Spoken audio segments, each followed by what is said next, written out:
ক্যারিবীয় সাগরের নীল জলে এখন যুদ্ধের গন্ধ।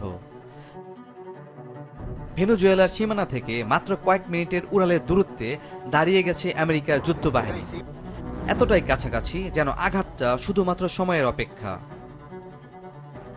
পুয়ের্তো রিকোর পুরনো রুজভেল্ট রোড নৌঘাঁটি, যা বছরের পর বছর প্রায় নিস্তব্ধ ছিল, হঠাৎই রূপ নিয়েছে যুদ্ধের প্রস্তুতির বিশাল মঞ্চে।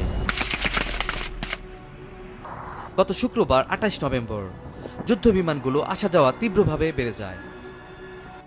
রানওয়েতে দেখা যায় বিশাল CH-53E সুপার স্টালিন হেলিকপ্টার, দুটি MV-22 অসপ্রে, আর আকাশ থেকে নেমে আসে ভয়ঙ্কর AC-130 গানশিপ, যেটি রাতের আক্রমণ ও বিশেষ অপারেশনের জন্য কুখ্যাত। সৈন্যরা দ্রুত সরঞ্জাম নামাচ্ছে, কথা বলছে না, শুধু দৌড়াচ্ছে, যেন কোনো হঠাৎ অভিযানের শুরুর মুহূর্তে। নাটক আরও ঘন হয় যখন একই দিনে ঘাঁটিতে অবতরণ করে মার্কিন মেইন কর্পসের 6টি AV-8B হ্যারিয়ার 2, যা স্বল্প দূরত্ব থেকে সরাসরি আঘাত হানতে সক্ষম। ভেনেজুয়েলায় ঢুকতে চাইলে ফাইটার স্ক্র্যাম্বলড হওয়ার আগেই টার্গেট ধ্বংস করতে পারবে।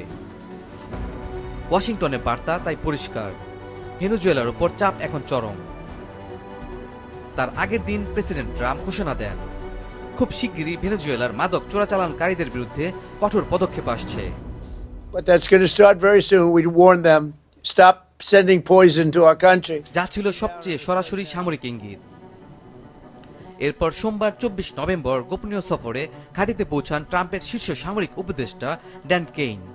তিনি সৈন্যদের সঙ্গে দেখা করেন, নৌযানে ওঠেন, যা সাধারণত ঘটে তখনই যখন কোনো অপারেশনের চূড়ান্ত সিদ্ধান্তের কাউন্টডাউন শুরু হয়। যুদ্ধ বিমানের ভিড়, গানশিপ মোতায়েন, শীর্ষ উপদেষ্টার আকস্মিক সফর, সব ইঙ্গিত করছে ক্যারিবিয়ান সাগরের সংঘর্ষের সময় যেন হাতে গোনা মাত্র। ভেনেজুয়েলা নিস্তব্ধ, কোনো মন্তব্য নেই, আর এই নীরবতা শান্তির নয়, অনেক সময় ঝড়ের আগের অশুভ ইশারার মতোই বিপজ্জনক।